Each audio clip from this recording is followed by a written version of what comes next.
Welcome to Confessions of a Small Biz Mama, episode 25, Homeschooling with Aubrey Hargis, part 1.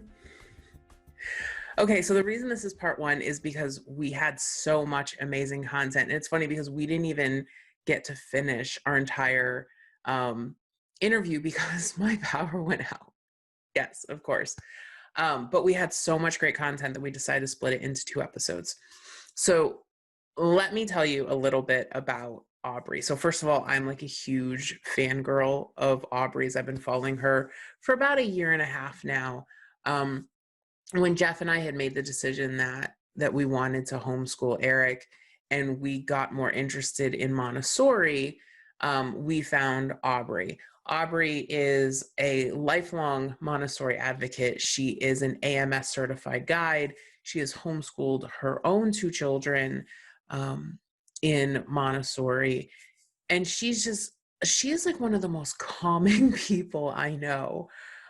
Just talking to her and listening to her, it just makes a mama feel good. So Jeff and I have gone through her homeschooling program for ages 3 through 6.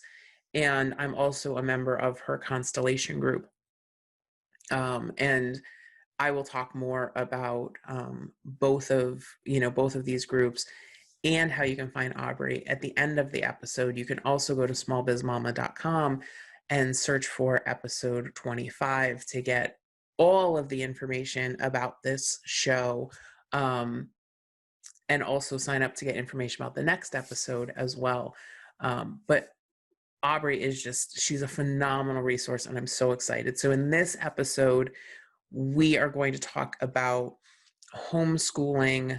What does that look like for like your preschoolers and your pre-K kids from age like 3 to 6? And then we look at what 6 to 9 looks like. And so what does that day look like? What structure do you have to put in, or what structure you really don't need to have? And she just makes it sound so doable and so possible, even when you're working, which, Aubrey's a working mom, just like I am, just like I know a lot of you are. And so this interview is amazing. I'm so excited for you to watch it. Aubrey, I am so excited that you are here with me today. I have been a huge fan of yours for a while. I have followed I think I first found you in your Montessori 101 Facebook group that you had, and then we joined the Homeschool with Redwoods course, and now we're in Constellation. And one of the things that I just love about you is that you also take care of the mamas, and that is like so key, for me. I think right now there are a lot of people out there that are they feel so overwhelmed with either remote schooling or the idea of homeschooling, and they don't really know what homeschooling looks like. So I'm wondering if we could just start by kind of talking about what homeschooling looks like at maybe a couple different ages. Maybe what does it look like? And I know some people aren't really even thinking about this, but I think in Montessori it's important. What does homeschooling look like for like a 3-year-old or in that preschool age range? Sure. So I'll start by saying that I have a 10 and a 13-year-old, and so that's as high as I can go to tell you about homeschooling. But I have homeschooled them the whole time, and it's been such a privilege to be able to see how they've changed through the years and how homeschooling has just keeps evolving. It has never been a static experience for us. So let's see, when they were very, very little, I think when my first son turned 3 was when we started considering ourselves homeschoolers, like we're not sending our child to preschool, we're going to do preschool at home.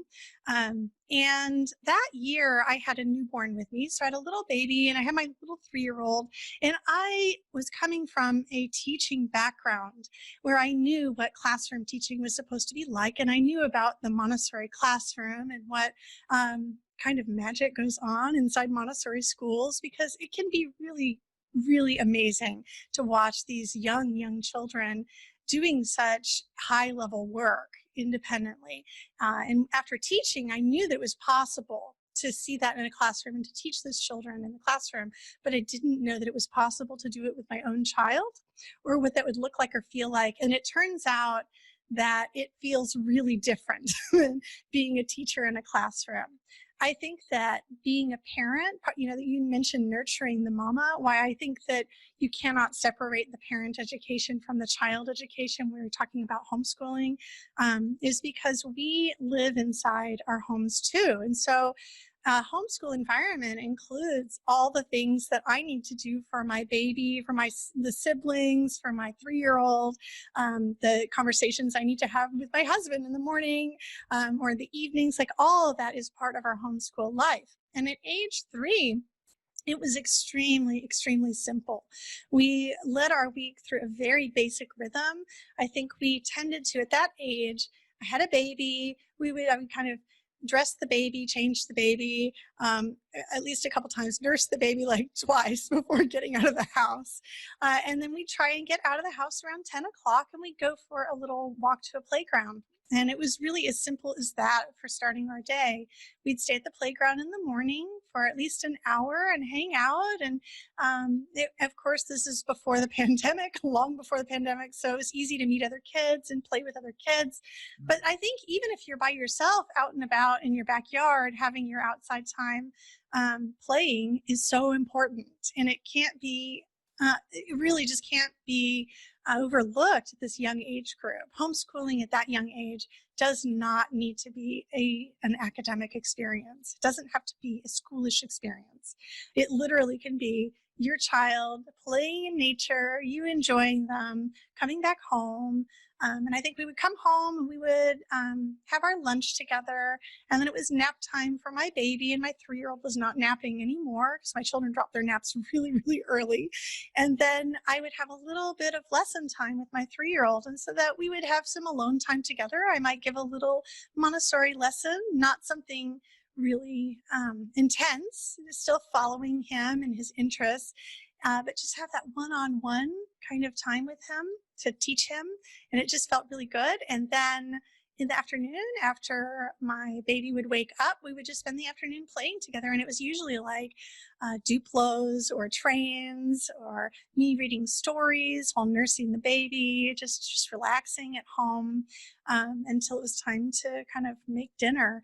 And later on, as my child got older, I realized the importance of preparing a little more for the day. And so I started making my dinner actually in the morning. I would do all that prep work earlier so that I could relax more in the evening and kind of be more attentive to my kids during that dinner time when they seem to naturally want your attention the most. Something about toddlers and dinner time, and that's when they're clingy and they cling to you, and it's hard to kind of cook and pay attention to them. So I tried to prep as much as I could over the weekend in the mornings to make that an easier time. But it was very, very relaxed at that age. I felt like it was a very natural evolution for us. And in fact, a lot of my friends, I would tell them that I was kind of considering it homeschooling because we weren't going to preschool. And some of them asked me, like, why even consider it school at all at that age? Because they really don't need anything structured at that point. They just need you to be providing things, rich and interesting things for them to experience. And so that's kind of the approach that we took at that age. Now, when did that start to change and you put more structure in? Like, about what age was that? Yeah, so I think the 3-year-old age is really young. They're puttering around. They're helping you with all the things you normally do. And then when they get to about age 4 or 4.5, things change developmentally for them. They all of a sudden become more social. They're more interested in having conversations. And this is often the age where you start getting into these why conversations with your kids. They're just constantly wondering about the world, and they start really leading the any lessons that you give, a lot of it is led by the child themselves. Like you'll notice that at age 3, they're just interested in kind of sitting and playing and experiencing the sensory explorations that have to, like, that's why they like to play with the toys and they kind of run around and they're experiencing their all the full ranges of movement, right? That's why that playtime is so important at age 3. And at age 4, it's still important. They still need lots of movement. They still need sensory experiences. They still like to dip their little fingers into the finger paints and explore. But the senses, they remain important, but they are not the primary focus at that age. The child shows a more academic interest. That's usually when they start becoming more interested in math. Like an interest in math emerges at that point. A lot of people come to me and say, my 3-year-old just isn't interested in learning how to add. I'm trying to teach them their teen numbers. Well, that 3-year-olds aren't really usually interested in that. Like some are, and if your child is, it's perfectly fine to go ahead and enjoy that part of math with them. But most children start to show you more of an academic side around age 4.5, 4.5 or so. And so at that point, my lessons became more structured. I started doing a little more planning. Like I would write down, I would still observe my children because that's what we do in Montessori and kind of document what they were doing. If we did anything special, I would write it down. But around age 4.5, I started feeling a little more serious about it. I started noticing which kind of things we had really studied and which things my child hasn't really been introduced to yet. And our afternoon times kind of evolved to be longer. His attention span got longer. My dedication to spending that time with him became more prescient. And as we shifted towards the kindergarten age, it increased even more. So then I started to feel more pressure for, okay, so if this is our kindergarten year, now at age 5, what would a typical kindergartner be expected to learn? And not that in Montessori, we don't necessarily go with like, the child has to learn everything on this list. We still follow the child's interests at that age. But I feel like it's important for us as homeschooling parents to be aware of culturally what our children are kind of expected to know in their culture. And so if you live in a state where all of your children are using some kind of set of standards of learning, I feel like it's a good thing to go and look those up and be aware that the other children who are attending public school at that age, if they attend that in kindergarten, are learning these certain skills. And then you can decide, is that important for my child? Is that something I could catch them up on the summer before if I were to send them to the next grade level? Is it something that is important, that he's really interested in, that I wasn't thinking about, that I got inspired by reading that this is also what other kindergartners are doing? So I think that the big shift was my child was learning and growing just as much at all of those ages. Like his experiences were just important at 3 as they were at 5 and 6. But my awareness of his academics needs really grew during that period. And by age 5 and 6, I was making sure that I was taking usually like a couple hours a day to make sure that I was available to give those lessons. Like that, I didn't have to be giving lessons the entire time during those 2 hours, but I would say like, I think we kind of shifted our schedule so that instead of going out in the morning, like we were doing at age 3, we started staying home in the morning. We would have an afternoon playtime outside. And we did that, I think, because I felt like he was, I don't know, like more shiny-eyed in the morning and more like ready to get into the lessons, and the afternoons were kind of calmer. And so we kind of flip-flopped that schedule and it worked better for us at that point. And so I had a 9 to 11 schedule with him. Things that happened before 9 o'clock in the morning could be who knows what. Mom is in the kitchen hanging out, cooking. Mom is chatting with dad before he goes off to work. Mom is reading books. Mom is, doing whatever, taking a shower, whatever it may be, playing with the baby. But at 9 o'clock, from 9 to 11 would be, I'm going to reserve this 2 hours to be with my 5, 6-year-old, and to make myself available for lessons and to check in on my planner and see what kind of things I have planned for this week for us to do, and also to do some of my planning during that time while I was in the room so he could be working on something. So, for example, at kindergarten age, every day we had a handwriting assignment. So just one simple handwriting thing for him to do every day. I think we used the Handwriting Without Tears program at that age. It's a great program. 1 page a day, and he would happily be working on that page. And then I would be looking at my list of Montessori activities and thinking about which lessons I'd given. I would be looking at the shelves and kind of tidying them. And I would kind of be planning, okay, what's going to come next? What lessons are coming next? And I might make some notes in my planner about where I think he might be going next, like what we've covered, where we're going next. I would do all that during that 2-hour block of time. So it's not like I had to reserve 2 extra hours in the evening or whatever to do my planning. I did all of that, tried to do that all during the block of time that I was reserving to spend with him. And what I was not doing that time was listening to the dryer ding and going off to take care of the clothes. Like, I let all that stuff roll. I still had a little one with me. My little one came into our little homeschool area of our house. I think at that age, I did have a little extra bedroom. I didn't always have an extra bedroom to devote to homeschooling, but I did at that age. And so we would all go in there together. I would say, this is my 2 hours to help my child learn. We would start in the homeschool area. And then if we migrated to other areas of the house to craft or do our lessons in other areas of the house, it was fine. But that was kind of how it worked at around age 6. And the rest of the day, I just took it easy and just let it roll. And little lessons would kind of pop up as learning opportunities arose, as we were out and exploring our world, or as we were reading books. I would just have an impromptu lesson about whatever it was that he seemed interested in right there. So it's not like our homeschool was only those 2 hours of the day. Homeschooling, school, I see school as learning. It's like, school is technically a place to learn, and our home is a place to learn. And so it just never ends. We learn from the moment we wake up in the morning until the time the lights go out at night and our children go to sleep. And it's true for us too. We're always learning and growing as adults, and we're part of that homeschool ecosystem with our children. Yeah, I love that, because I think so many people believe that they have to adopt the 7 a.m. to 3 p.m. model of the public schools, and that they have to be constantly going through that whole period. And that's why I think people start to worry about, how am I going to get everything else done in my life? When really the opportunities are all around you for learning. That school model from 8 to 3 is just one model of school. But I've never believed that children needed that much time to spend on academics. I think that homeschooling happens in such a shorter amount of time.